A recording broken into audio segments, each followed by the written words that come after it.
করেছিলাম তো, তাই সামান্য একটু তেল বেশি দিয়েছি। বৃষ্টির দিনে একটু মচমচে না হলে কি ভালো লাগে? সামান্য তেল? তুই তো দেখি আমাদের বাড়ির শ্রীবৃদ্ধি সবে এই কড়াইতেই ঢেলে দিচ্ছিস।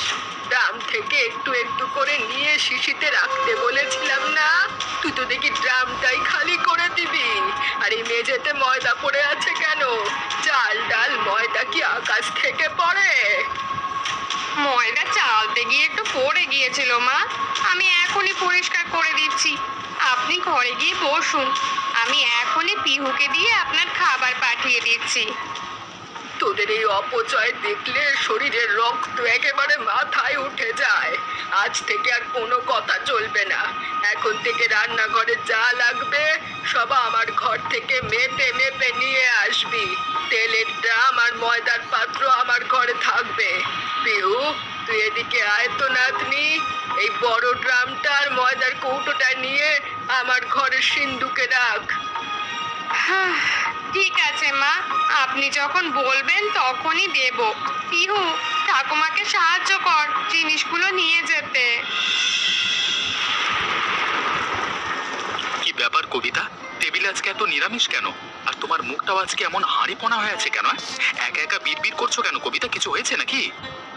খেতে বসেছ, চুপচাপ খেয়ে নাও তো। আমার মাথায় কত চিন্তা থাকে তোমরা কেউ বোঝো না। খাওয়ার সময় অন্তত আমার মাথা খেও না তোমরা।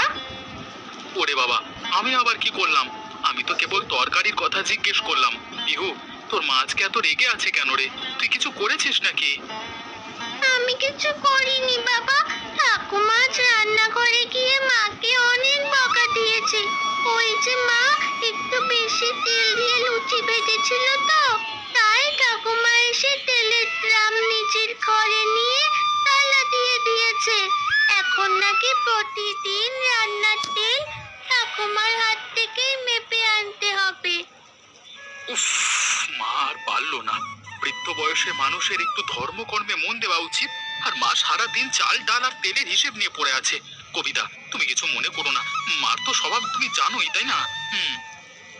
স্বভাব নয় গো, স্বভাব নয়, এ হচ্ছে এক ধরনের অসুখ।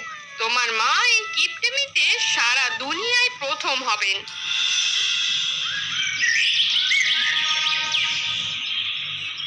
সকাল থেকে বসে আছি, এ বাড়িতে কি কেউ নেই নাকি? এক কাপ চাও কি আজকে জুটবে না? পেটটা গুড়গুড় করছে সেই ভোর থেকে। কবিতা, ও কবিতা, বলি মরে গেলি নাকি সব?